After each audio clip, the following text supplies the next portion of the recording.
ቅዱስ ራሱ እግዚአብሔር ነው። ሌላ የተለየ ሶስት እግዚአብሔር አገኘ እኮ በአካል ሶስት እግዚአብሔር አይደለም፣ የእግዚአብሔር ነው ራሱ ነው። አንድ እግዚአብሔር በሶስት ነገር ስለጠራው ሶስት ሰው ነው ማለት አይደለም። አንድ ሰው ሶስት ስም ስለጠራው ሶስት ስም ነው ማለት አይደለም። አንድ ሰው ነው እንዴ ሶስት ጊዜ ጠራውት? አዎ እግዚአብሔር ራሱ ነው። እግዚአብሔር ራሱ ነው ኢየሱስ ክርስቶስ። እግዚአብሔር ራሱ ነው መንፈስ ቅዱስ። አብ ማለት ወልድ ማለት ነው። በምን ማለት አብ ስትል ወልድ እያልክ ነው እንዴ? አላውቅም። አብ ስትል ወልድ እያልክ ነው አይደለም። በባህሪ ግን አንድ ናቸው። በመለኮት አንድ ናቸው። በመለኮት አንድ ናቸው ማለት በሀሳብ አንድ ናቸው ማለት እኮ ነው። መለኮታዊ ሀሳባቸው አምላካዊ ሀሳባቸው አንድ ነው ማለት እኮ ነው በመለኮት። ስለዚህ በመለኮታዊ ሀሳብ አንድ የሆኑ ሶስት አምላኮች አሉ በአካል እኮ ነው ትምህርት። አንድ አምላክ ነው ያለን እንዴ? ከምርህ ነው? አንድ አምላክ ይኸውልህ፣ አንድ አምላክ የምትለው ባህሪ ነው።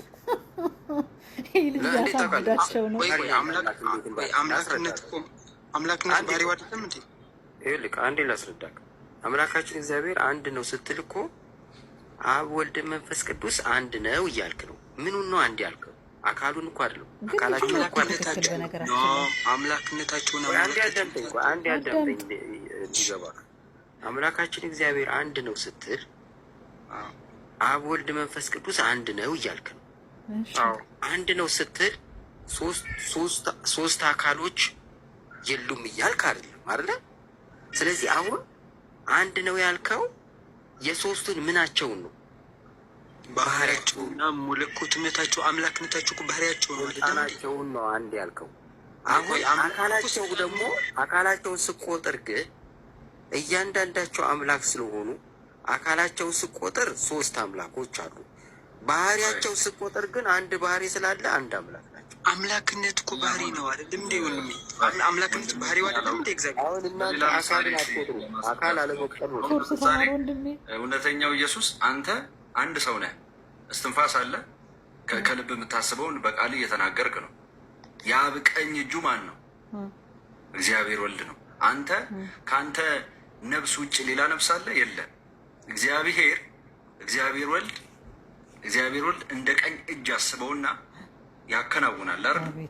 አሁን ቀኝ እጅን ብትታጠብ በአካል አሁን ስለ አካል ነው። ቀኝ እጅን ብትታጠብ እግሬን ታጠቡ ትላለህ አትልም። ያሰብከውን በልብ ያሰብከውን ትተገብሯለህ። በምን እጅህን ቧንቧ ስር ሄደህ ስትታጠብ የታጠብከው እጅህን ነው እንጂ እግርህን አይደለም። እግርህን ታጠብኩ አትልም። የታጠብከው እጅህን ነው። ግን በአንድ ልብ ነው የምታስበው። በአንድ ልብ ነው። አሁን ሱቅ መሄድ ስትፈልግ በልብ ታስባለህ፣ ትሄዳለህ። የምትሄድበት በምንድን ነው? በእግር ነው የምትሄደው። በልብ ግን አስባል። አንድ መለኮት ማለት እሱ ነው። ወደ ሶስት ነገር ሊለወጥ አይችልም። አንድ ሲንግል ነው ማለት ነው። አንድ ሲንግል ነው ማለት ነው። ገብቶሃል እኮ አሁን ዛማኑኤል፣ አሁን አንተ መለኮት የሚባለውን ለባህሪ ብቻ ሰጠኸው። መለኮት የሚለው ቃል ግን ይኸውልህ፣ መለኮት የሚለው ቃል ለእያንዳንዱ አካልም ይሰጣል። ለአካላቶቹ መለኮት ይባላል። አውቄ ጨርሻለሁ። ሆነብኝ እኮ ያንተ ነገር ወንድሜ። እንደዛ አይደለማ፣ እንደዛ አይደለም። እግዚአብሔር በስም ስንል እኮ በስም ሶስት ነገርን እንጠቅሳለን አይደል? ያንንም እያንዳንዳቸውን መለኮት ይባላሉ። አካልም መለኮት ይባላል ነው። ባህሪ ብቻ አይደለም። መለኮት የተዋህደው አካል ነው። አዎ ይሄ ሚስጥረ ስጋዌ ነው። አሁን ሚስጥረ ስላሴ ላይ ስለ አካል ነው እያወራህ ያለው፣ ስለ አካል። አንተ አንድ ሰው ነህ። አካላቶቹ መለኮት አይባሉ? እጅን ስትታጠብ እጅህ የራሱ ሀሳብ አለው፣ የራሱ ልብ አለው የሚያስብበት። እግርን የሚሄድበትን ልብ እሱ እኮ በህልውና አንድ መሆናቸውን ለማሳየት የመጣ ምሳሌ ነው። አሁን የአካል ስለ አካል ነው ያወራ ያለው። የህልውና አንድነትን ነው አሁን አንተ እየመሰልክ ያለው። የአካል ሶስትነትን አይደለም የሚጠቅስልህ። አንተ አንድ ነህ። አንተ ውስጥ በህልውና ያሉ ነገሮችን እጅን እግርን ነው እያወራ ያለው። ስለዚህ ይሄ የሚያመለክተው ክንዱን ሰደደልን ሲል አብ ክንዱን ሰደደልን ሲል የባህሪ ቃሉ ላከልን ለማለት ነው። የባህሪውን ሁኔታ ነው ክንድ ብሎ የሚያመለክተው። ስለ አካል አይደለም። አንተ እኮ እንደፈለክ የምትተረጎመው ጉዳይ አይደለም አልኩህ እኮ አይደለም። እጅ አሁን አካል ክንድ ምናምን ያልከው ባህሪን ለመግለጽ የመጣች። ስለ አካል ግን ስታወራ ልጁን ነው የምትለው። ልጁን ትላለህ። ኧረ ወንድሜ እባክህ ባህሪውን ስታወራ ግን ክንዱ ማለት ምናምን አልችልም። ኦርቶዶክስ ስለሆንኩ ነው በዚህ ልክ የማወራው እግዚአብሔር በሚያውቀው። አንተ እጅግ ታጠበ ብንል እግር ታጠበ እንላለን ወይ? እጅግ ለብቻው ያስባል አያስብም?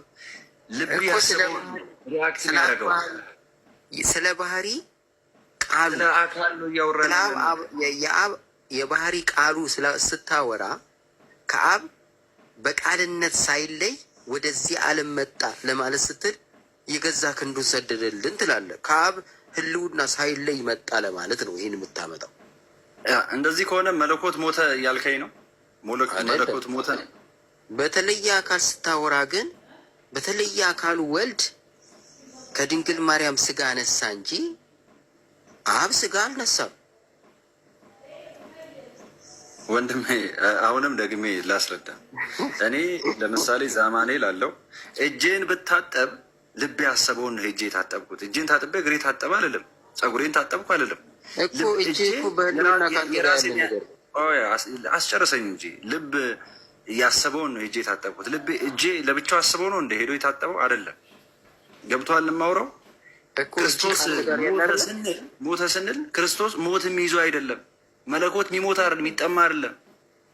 መለኮት የሚጠማ የሚሞት ነገር አይደለም። የተጠማ የሚያጠጣ፣ የተራበ የሚያበላ ነው። የታረዘ የሚያለብስ ነው። አንድ አምላክ ምሳሌ በአገባቡን እኮ ነው ያዛወርከው። አካልን ለመግለጽ ያመጣኸው ምሳሌ ባህሪን የሚገልጽ ምሳሌ ነው ያመጣው። አሁን ስለ አካል ስላወራኝ በአካል ነው ላስረዳ የሄድኩት። ምንም ከዛ ከአውዱ አልሳትኩም። ለማንኛውም ስላሴን በስም ስትባል አብ ወልድ መንፈስ ቅዱስ ብለህ ትናገራለህ። በአካል ስትባል ደግሞ እግዚአብሔር አብ ፍጹም ገጽ ፍጹም አካል አለው ብለህ ነው እንጂ ሶስት እግዚአብሔሮች አሉኝ ብለህ ደግሞ ከዛ ሚስጥረ ስጋዌን ሚስጥረ ስላሴን ዶግማቲክ የሆኑ ፕሮግራሞችን የሚያመጣ በዚህ ልክ የሳተ ነገር ለአንተም አይጠቅምም፣ ለሌላውም ደግሞ ማንም ምንም አያተርፍበትም። በዚህ ሀሳብ ወንድም ዶግማቲክ አንድ እግዚአብሔር ነው እንደዚህ ባለማለት ነው።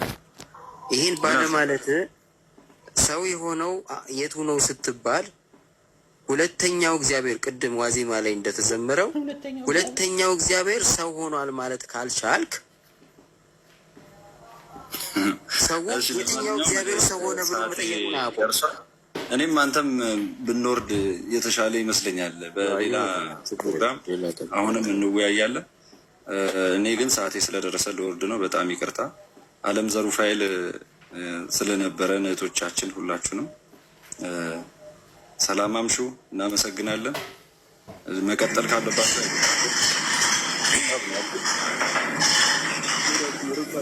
እሺ ወንድማለን። ከዚህ በላይ ይበቃናል። እናመሰግናለን። እሺ እግዚአብሔር ይባርክ።